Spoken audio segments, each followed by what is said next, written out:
you are. This could be bad, or I don't think that's going to work. No one's done it before. Do you know what? No one has done it before, but let me tell you something. You're different.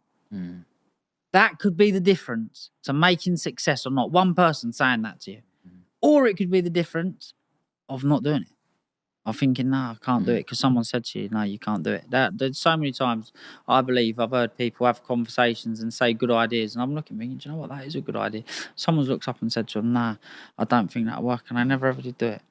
Is there one piece of advice that you remember from anyone in your family, just that one thing that stuck that made you have that belief that I can do this? Is there anything that got said to me that made me believe that I can do this? To be honest, seeing me dad do it give me a lot of motivation. And on top of that, even when I was a kid, as far back as I can remember our daddy's boys, this, that, the other, and it never really got under my skin, and it never bothered me. However, at the same time, I still did kind of want to prove them wrong, because when people are saying that and it's not true, it doesn't get under your skin. If someone said it and it was true, I'm sure it would offend me a lot more than it does. So probably I've pushed a lot more, maybe for that reason. Yeah. And also, like I say, seeing my dad do it, my dad's done extremely well. And, what are we here for? This life's a test. We enjoy earning money. It's the family that I got brought into, and I wouldn't change it for the world. I got told a piece of advice, like, I invest a little bit in property as well. And it's like, hey, I think I should buy this. And somebody else goes, hey, look, stop, take a step back. Why is that person selling this? Where are they going? Where are they buying? And for example, I was told a little while ago, you don't want to be buying commercial property. It's like, why not? And they go, well, shops are closing. Everything's going online. These are going to be empty soon and stuff. So I'm always looking at people ahead of me. And so, like, if I'm a millionaire, you're a multi-millionaire and your dad's a billionaire, I'm looking at you guys and I've already seen your dad leave the UK. And that tells me, should I still be in the UK? Should I be living here? Has this got enough opportunities? What's keeping me here? The weather? More taxes? Like, is there another place that I could be looking at? And, recently Dubai's come to mind for me. But I've heard your dad's gone to Monaco. Where do you see yourself in the next decade or 2 decades? I really like Dubai, and the reason I like Dubai is because they're entrepreneurial backing. They're pushing entrepreneurs. You want to go and set up a business, they'll help you. You want to buy a property, they'll help you. The answer is never usually no. It's always yeah. We will help. And that's what I love about the country. It's run by entrepreneurs. I heard that the king runs his country like a business. And how successful is it? How great is it actually doing? Like, it's booming. There is no words I could possibly put to exaggerate. If we was on this podcast 20 years ago and someone mentioned that there was a city being built, you couldn't even imagine it to be as good as Dubai. And that's what happens when businessmen and entrepreneurs run countries. Religious businessmen and entrepreneurs. Very clever men. Yes. Talk to me a little bit about, because I've been in property over 20 years, but I've never even considered or looked at a mobile home park. Tell me how these things work, because all I know about it is a piece of land that you lease and put a mobile home on there. Is that as easy as it is? No.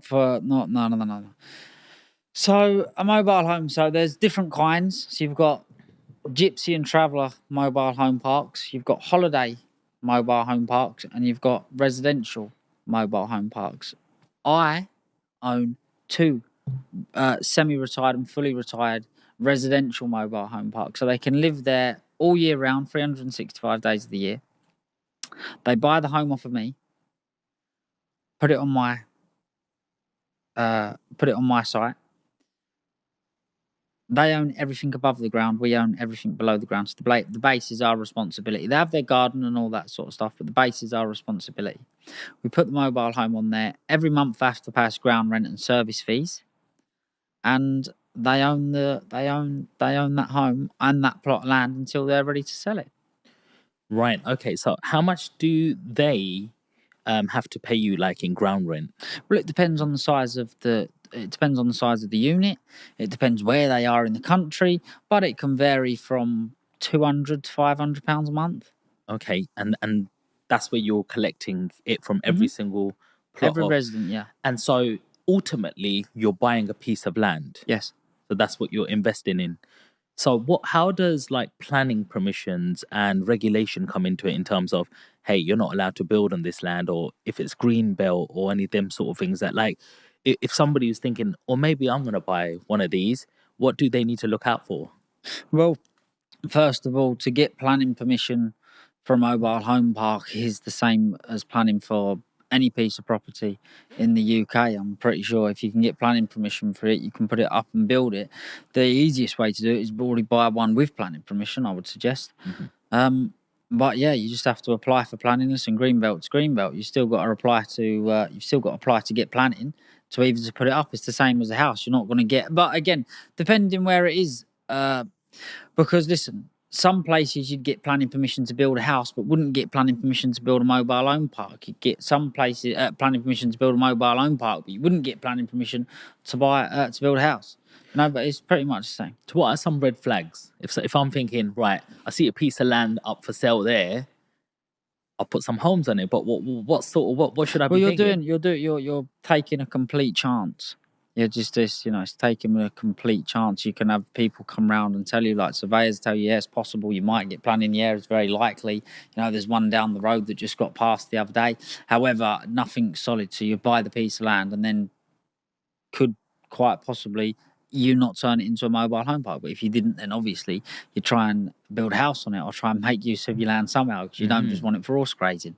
So what stops you from building upwards then and building a block instead of having this mobile park on it? I haven't got a clue. I couldn't tell you what stops building up. To be honest with you, I have seen... Because when you make more money if you built block of flats. They've got to be... It's why it's called a mobile home. They have to be on wheels.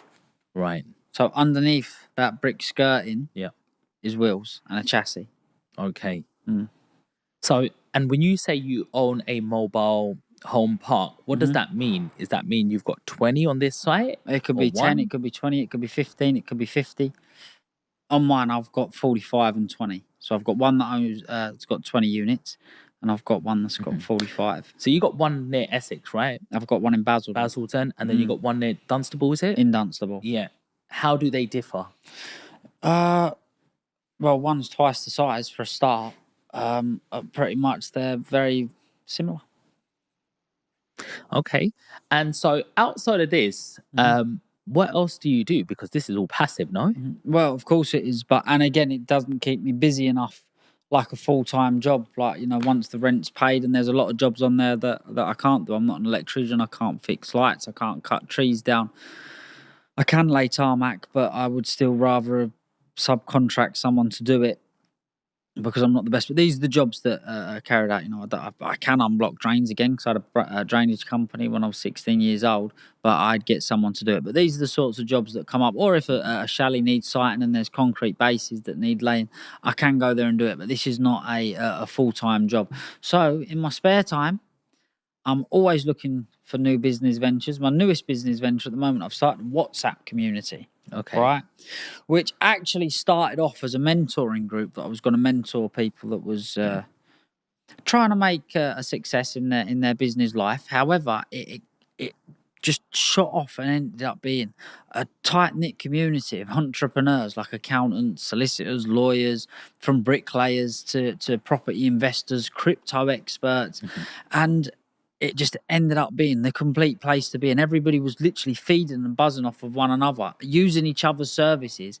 And it ended up taking off. So now it's literally a networking group. You come inside the group to network and see if you can find an investor or if you can get help on the property prices or whatever it may be.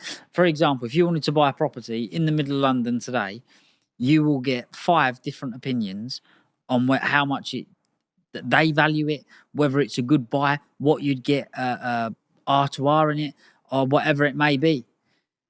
And this is how it's ended up. You know, if you need a solicitor or you need a lawyer or you need an accountant, there's trusted accountants inside the group, which this has took off and been very, very successful. And I've had to stop taking applications in for anybody to join the group